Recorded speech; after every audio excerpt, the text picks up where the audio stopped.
하나님의 위로하심이 이태원 압사 사건의 모든 유족분들과 그리고 부상당하신 분들 위에 있기를 예수님의 이름으로 기도합니다.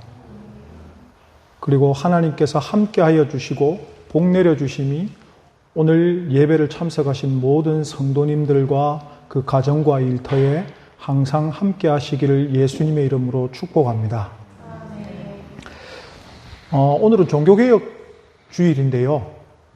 용어에 대해서 하나 말씀드리고 시작을 한다면 기독교라고 부르는 그리스도교 혹은 크리스트교라고 부르는 기독교는요. 세상 인구의 한 3분의 1 정도가 여기에 포함이 되는데 천주교, 로마 카톨릭교회, 그리고 동방교회, 동방정교, 러시아 정교 같은 동방교회, 그리고 개혁교회라고 불리는 이 세 전통이, 그러니까 세 종류의 교회가 다 포함된 걸 그리스도 기독교라고 부릅니다. 우리는 또 특별히 우리를 무엇이라고 부르냐면 개신교라고 부릅니다.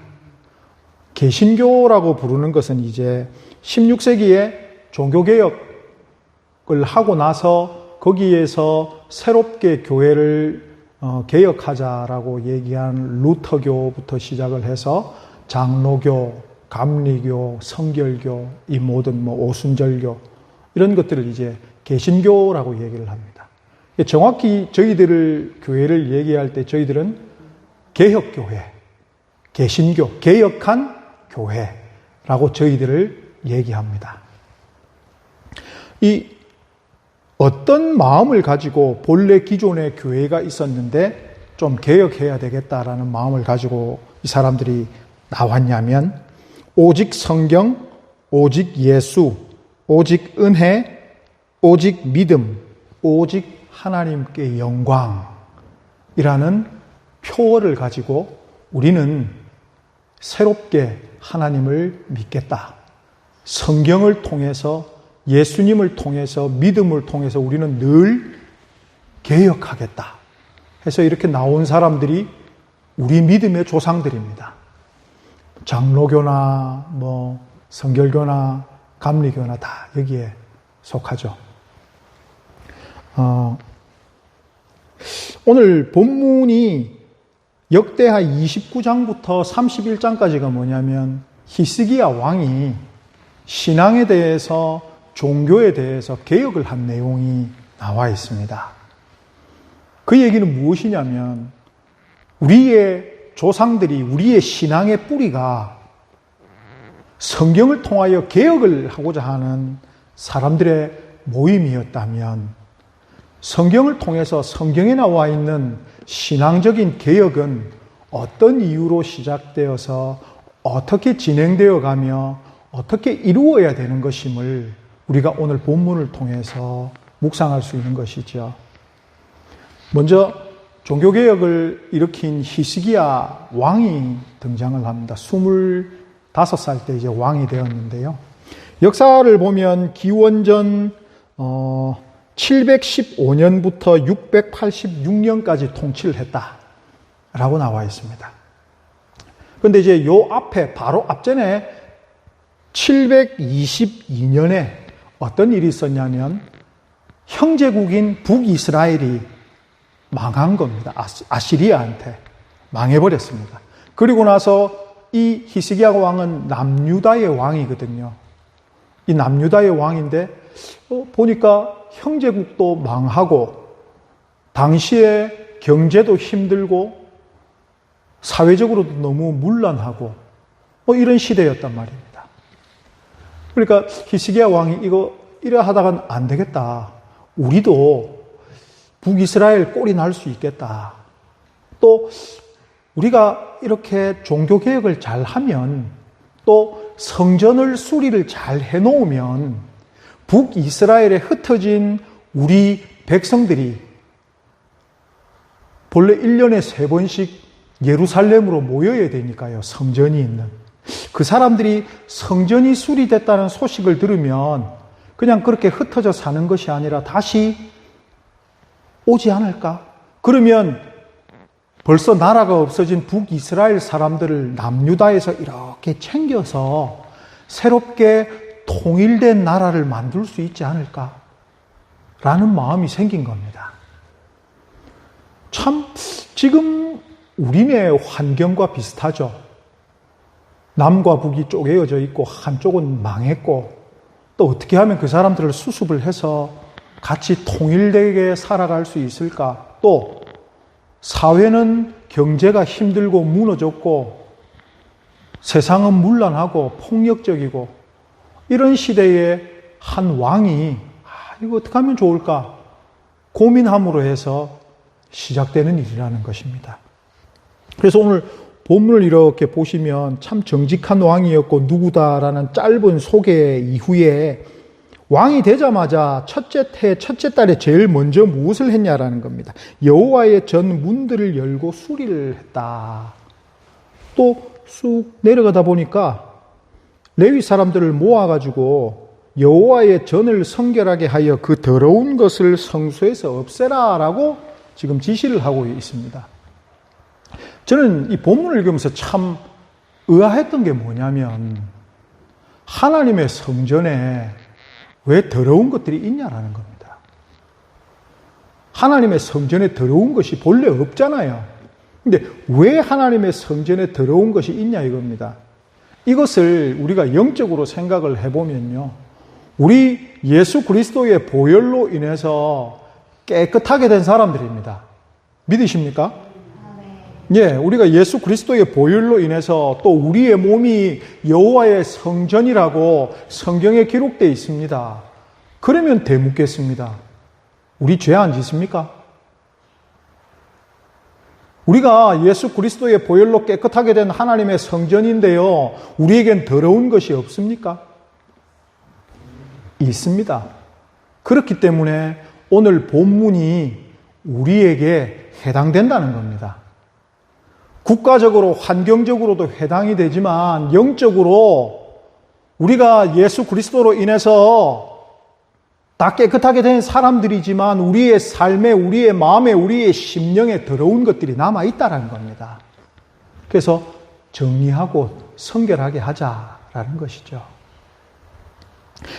이런 일들이 일어난 원인에 대해서 6절 말씀에 우리 조상들이 범죄하여 우리 하나님 여호와 보시기에 악을 행했다라고 얘기를 합니다. 골로새서 3장 5절을 보면 그러므로 땅에 있는 지체를 죽이라 곧 음란과 부정과 사욕과 악한 정욕과 탐심이니 탐심은 우상 숭배니라.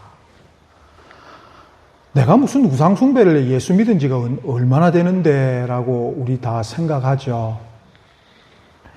고대에는 분명히 그렇습니다. 신이 분명히 드러난 시대이기 때문에 하나님이냐 혹은 우상이냐로 결정되지요. 현대사회는 이 경계가 매우 모호합니다. 하나님이냐 돈이냐, 하나님이냐 내 생계냐, 하나님이냐 명예냐, 하나님이냐 내 자녀냐. 이 모든 것들을 대입시켜 볼 때 내가 하나님보다 더 중요하게 생각하는 가치가 있다면 그것이 우상숭배죠. 하나님께서 가장 싫어하시고 미워하시는 우상숭배가 되는 것이죠.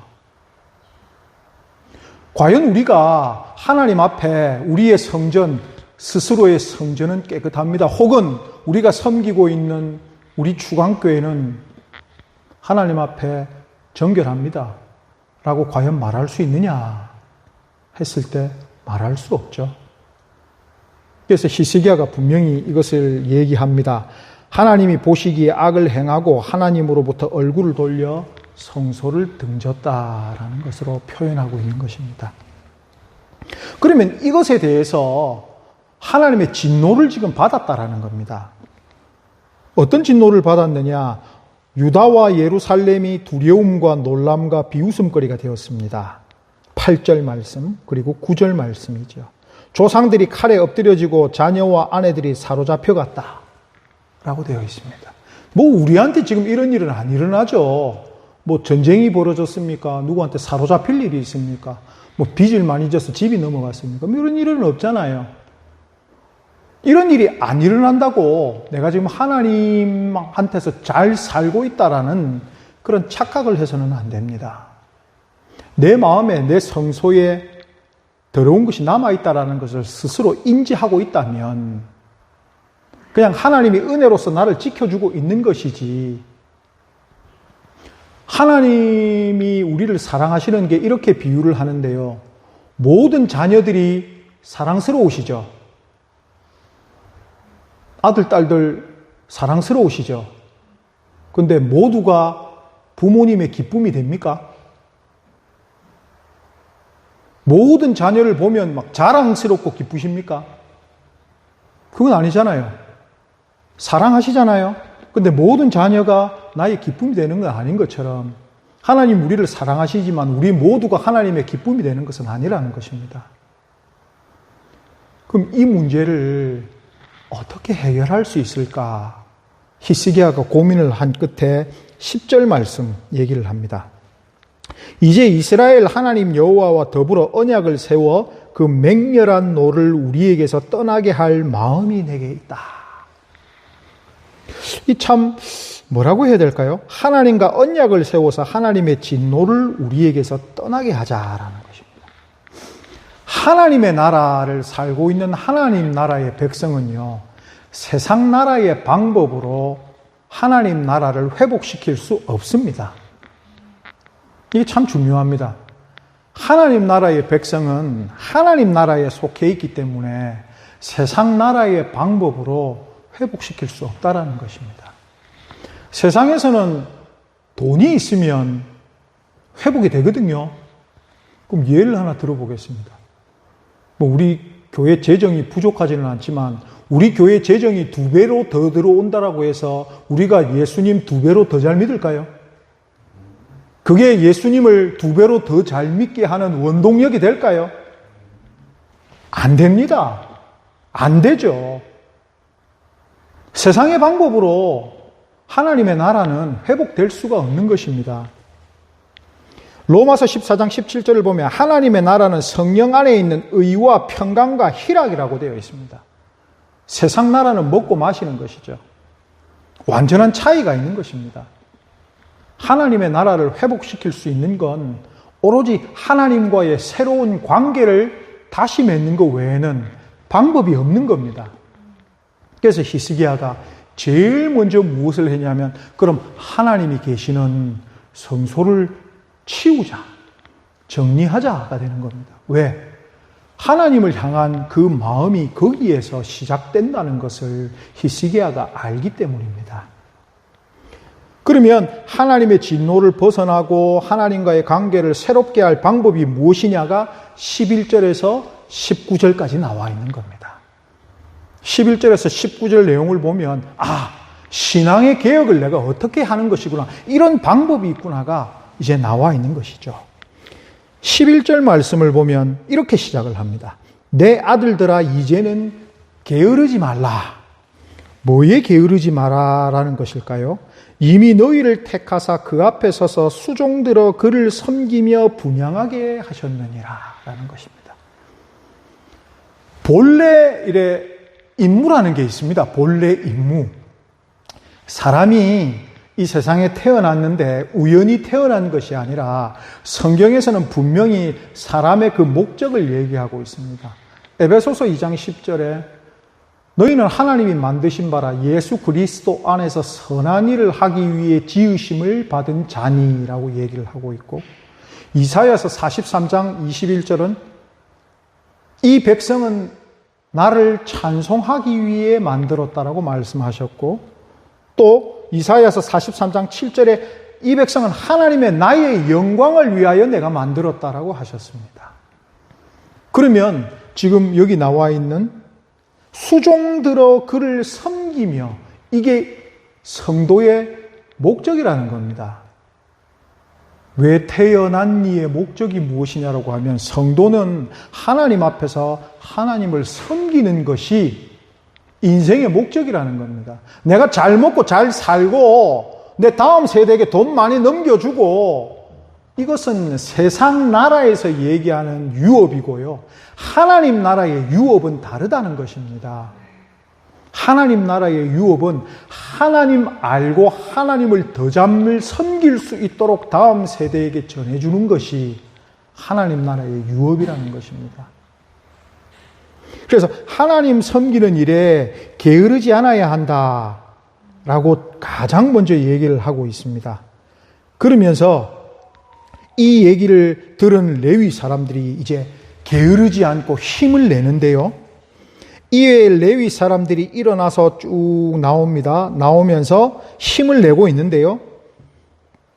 생각해 보실 게 레위 사람들은 이미 선택받은 사람들입니다. 하나님한테 하나님을 섬기도록. 즉 성도들처럼, 지금의 성도처럼 하나님에게 택정받은 사람들이 힘을 낸 겁니다. 힘을 내어서 15절을 보시면 그들의 형제들을 모아합니다. 첫 번째 뭘 했냐? 힘을 내어서 모았다는 겁니다. 모아서 뭘 하냐면 하나님의 성전에 일단 가서 청소하는 것이죠. 쉽게 생각하면 뭐부터 해야 될까? 내 마음의 신앙에 좀 새로운 개혁을 뭘 해야 될까? 내가 이제 하나님한테 좀 새롭게 관계를 형성해야 되겠다. 혼자서 시작 안 한다는 겁니다. 주위에 있는 사람들을 격려해서 같이 온다는 겁니다. 요새 새벽 기도를 내가 좀 쉬었네. 그럼 새벽 기도에서 좀 안 보이는 우리의 동료들이 있다면 목회자가 얘기하면 잔소리 되는 거고 명령이 되는 거고요. 주위에 같은 성도님들이 동료들이 얘기해 준다면 그건 힘을 모으는 게 되는 겁니다. 힘을 모아서 하나님께 요새 몸 상태가 좀 좋고 새벽에 일어나기 괜찮으면 다시 하나님 만나러 가자. 이게 이제 모아서 오는 겁니다. 그게 지금 시작된 것이죠. 하나님은요, 혼자서 하는 것도 좋아하시지만 힘을 합쳐서 연합해서 하는 걸 상당히 좋아하십니다. 시편 133편 1절에 보면 보라 형제가 연합하여 동거함이 어찌 그리 선하고 아름다운고라고 말씀하십니다. 모여서 하나님께 오는 걸 상당히 좋아하신다라는 것입니다. 마태복음 18장 20절 두세 사람이 내 이름으로 모인 곳엔 나도 그들과 함께 있으리라. 두세 사람이 함께 힘을 모아서 있는 곳에는 예수님이 나도 거기에 있겠다라고 말씀하고 계십니다. 그리고 골로새서 2장 2절을 보면 이는 그들로 마음의 위안을 받고 사랑 안에서 연합하여 확실한 이해의 모든 풍성함과 하나님의 비밀인 그리스도를 깨닫게 하려 함이니. 혼자가 아니라 연합해서 하나님을 알아가는 즐거움과 기쁨에 대해서 이야기하고 있는 것입니다.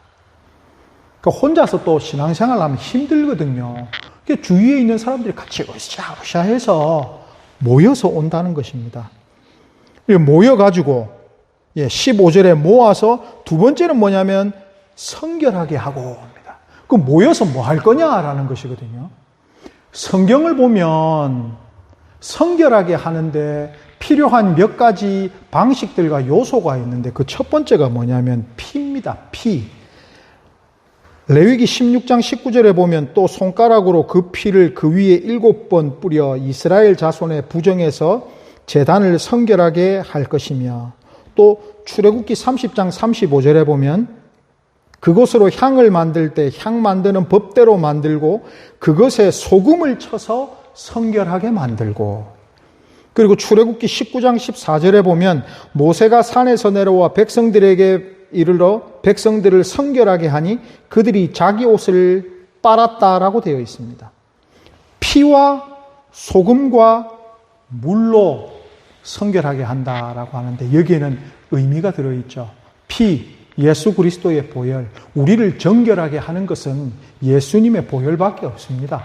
모여서 뭐 할 거냐 하면 예수님의 보혈로 깨끗함을 받으라 이겁니다.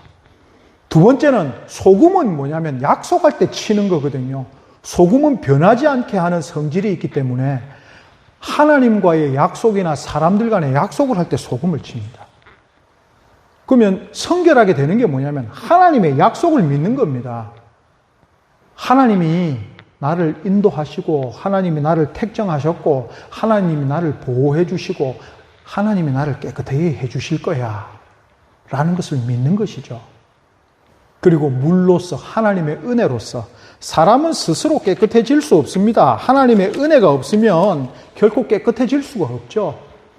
모여서 뭐 하느냐? 예수 그리스도의 보혈로 하나님의 약속으로 나와서 하나님의 은혜를 다시 누리는 겁니다. 그게 성결하게 되는 것이죠.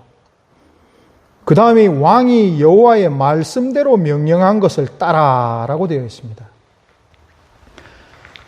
본인들 스스로 하고 싶은 대로 성전을 정리한 게 아니라, 치운 게 아니라 하나님께서 성전에 성막의 설계도를 주셨다라는 것입니다. 그것에 맞게끔 정리를 하는 것입니다.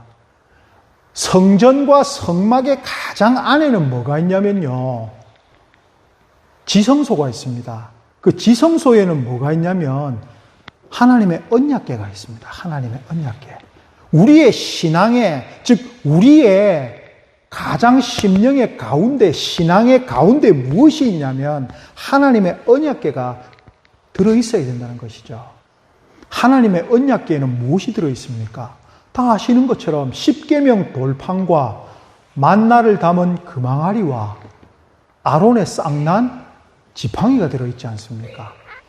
그 세 개가 의미하는 바는 아시다시피 십계명, 하나님의 말씀, 그리고 만나를 담은 금항아리, 하나님께서 우리를 먹여 살려주신다, 하나님께서 공급자 되신다, 하나님이 주시는 거다라고 인정하는 것, 그리고 쌍난 지팡이, 오직 이렇게 하실 수 있는 분은 하나님이시다, 이런 권세를 주시는 분은, 권위는 하나님께서 나온다, 이걸 아는 것이죠. 그게 내 마음 심령 가장 깊숙한 가운데 있어야 된다는 것입니다. 이게 순서라는 것이죠. 이게 나를 정결하게 하는 그 순서, 제일 마음의 안에 무엇이 순서대로 두느냐가 중요한 것입니다. 남들을 위해서 봉사하는 것 좋죠. 예, 그런 것들 참 좋은 겁니다. 그런데 순서가 있다라는 겁니다. 순서가. 성경에는 순서가 있다라는 것입니다. 신앙에도 제일 중요한 것이 있고 덜 중요한 것이 있다는 것입니다. 제일 중요한 게 하나님의 말씀과 하나님의 약속이 무엇이고 또 하나님이 공급해 주시는 분이시구나라는 걸 인정하는 것이고 모든 권위는 하나님께 있는구나. 이것부터 시작하는 겁니다. 그게 가장 가운데 있어야 되는 것이죠. 그 다음에 이제 여호와의 전을 깨끗하게 합니다. 말씀드렸다시피 하나님이 주신 순서대로 이제 하나님의 성전을 치우기 시작하는 것입니다. 놓여질 것들이 놓여질 자리에 깨끗하게 있는지, 또 정해진 기일에 교체되어야 하는지, 이게 이제 중요한데요.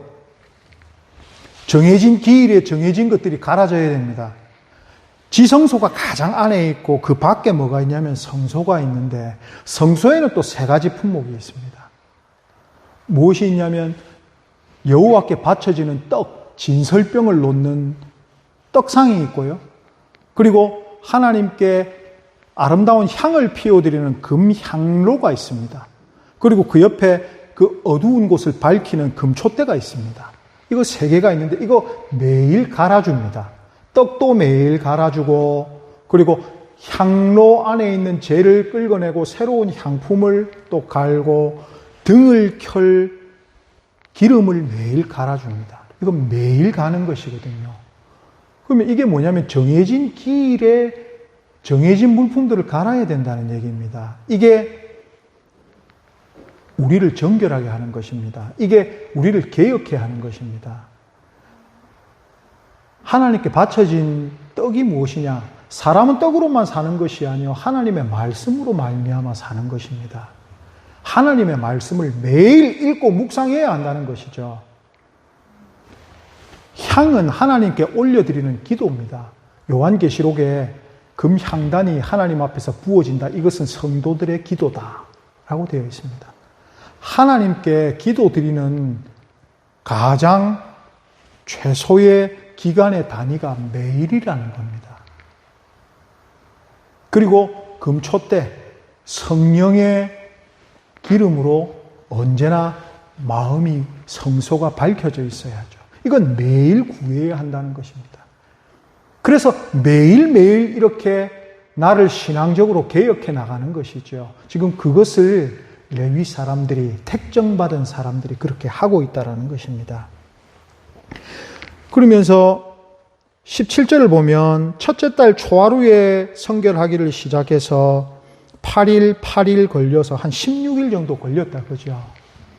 우리는 성격이 급해서, 한국 사람들 우리 성격이 급해서 뭐 한 번 해보면 야 단번에 치우자 한 번에 다 치울 거라고 생각하시지만 하나님의 성전은 그렇지 않다라는 것입니다. 치우는데 시간이 걸린다는 겁니다. 즉 우리의 신앙을 개혁하고 힘을 내는 것은 일순간입니다. 한순간에 우리가 힘을 낼 수 있지만 그걸 지속적으로 하나님의 말씀을 읽고 기도하고 성령을 구하면서 살아가는 것은 시간이 필요하다는 겁니다. 대번에 이루어지지 않는다라는 것입니다. 시간과 노력과 물질과 에너지를 써야 한다는 것이죠. 언제까지? 하나님이 부르실 때까지요. 그렇게 매일매일 신앙의 개혁을 한다는 것입니다. 그러면서 이제 온 전과 번제단과 그 모든 그릇들과 떡을 진설하는 상과 모든 그릇들을 깨끗하게 해서 다시 제단 안에 두었다라고 얘기를 합니다. 참 놀라운 게 우리가 하나님의 사람으로서도 죄를 짓는다라는 것입니다.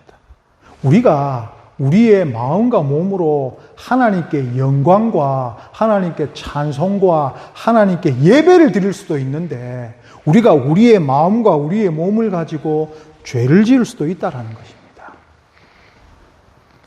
여호와의 성전이 깨끗해야 되는 여호와의 성전이 더럽혀졌고 깨끗하게 해서 다시 사람들이 와서 하나님께 예배를 드립니다. 우리가 하나님을 떠날 수도 있고 하나님 옆에 붙어 있을 수도 있습니다. 그런데 성경에서 우리에게 원하는 것은, 아니 하나님이 우리에게 바라시는 것은, 하나님이 우리를 구원해 주신 목적은 내가 너희 중에 함께 거하고 옵니다. 성령께서 우리의 마음에 거하시는 것이 구원의 목적이라니까요. 즉 하나님이 우리와 함께 하시고 싶어서 우리를 구원해 주신 겁니다. 왜? 하나님은 죄와 함께 있기를 싫어하시기 때문입니다. 그래서 예수님을 통하여 우리를 깨끗하게 하셨고 깨끗하게 하는 방법을 다시 알려주시는 겁니다. 우리가 죄를 짓더라도 매 순간 예수 그리스도의 이름으로 회개할 수 있는 겁니다. 매 순간 예수님의 이름을 부르며 깨끗해질 수 있는 것이죠. 그렇게 우리의 성전이 깨끗해지는 겁니다. 그럼 뭘까라고 했을 때 결국은 지금 히스기야 왕이 무엇을 하고 있냐면 모든 백성들이 하나님의 성전으로 와서 다시 분향드리고 번제하고 예배드리기를 원한다는 것입니다. 내가 신앙적으로 개혁하겠다. 잘 드려지는 예배를 드리고 그 예배를 드리기 위해서 내가 한 주간 마음의 준비를 하고 행실의 준비를 한다면 그것이 신앙의 개혁이라는 것입니다. 내가 예배 잘 드리려고 내가 죄 많이 지은 주간이 있다면 참 교회 오기 어려울걸요. 그런데 어릴 때 학교 다니실 때 시험 100점 맞으면 집에 들어가기가 기쁠까요? 안 기쁠까요? 시험 100점 맞으면 기쁘죠. 집에 가서 엄마 아빠한테 자랑해야 되잖아요. 근데 시험 한 20점, 10점 맞으면 집에 들어가고 싶을까요? 안 들어가고 싶을까요? 들어가면 혼나는데 똑같은 겁니다. 우리가 예배를 잘 드리기 위해서 평소의 삶을 매일 하나님과 얘기를 나누고 하나님한테 기도하고 하나님께서 나에게 이루어 주신 그 은혜를 기뻐하고 감사하면서 인생을 누리고 있다면 적어도 일주일에 한 번 교회에 오는 그 시간이 너무 행복할걸요. 하나님이 나에게 주신 그 은혜를 감사하고 내가 하나님한테 너무 감사해. 왜? 하나님이 해주신 게 있으니까 내가 하나님한테 예배 드리러 가서 감사해야지. 얼마나 감사할까요? 이게 개혁이라는 것입니다. 신앙의 개혁이 뭐고 종교개혁이 그렇게 거창한 게 아니라는 겁니다. 오직 말씀에 쓰여진 대로 오직 예수와 하나님의 은혜에 의지해서 하나님께 나온다는 것입니다. 잘 드려지는 예배를 위해서 본성을 참아보라는 것이죠. 본성을 참아보는 겁니다. 참 안타까운 일이죠. 우리 청년들이 그렇게 많은 수가. 하지만 우리는 그 세상 문화와 악한 문화 따라가다가 어떻게 그렇게 그런 일이 일어나지? 라고 생각할 수도 있지만 그건 표현해서는 안 되는 일입니다. 안타까워하고 우리가 그들을 세상 문화에 대해서 잘 가르치지 못했구나. 하나님의 뜻을 잘 전하지 못했구나라는 것을 저희가 반성해야죠. 갱신될 수 있기를 원합니다. 오직 성경의 말씀으로 우리가 신앙적인 개혁을 하실 수 있는 모두가 되시기를 예수님의 이름으로 축복합니다. 잘 드려지는 예배를 위해서 한 주간을 준비하시고 살아보십시오. 사람이 변화되는지 변화되지 않는지, 정결해지는지 정결 안 해지는지, 하나님의 사람이 되는지 세상 사람이 되는지, 잘 드려지는 그 예배를 위해서 살아보시는 한 주간 되실 수 있기를 예수님의 이름으로 요청드립니다. 또한 이번 한 주간은 슬픔 당한 그 청년들을 위해서, 그 가족들을 위해서 기도해 주시는 한 주간 되시기를 예수님의 이름으로 요청드립니다. 기도하겠습니다.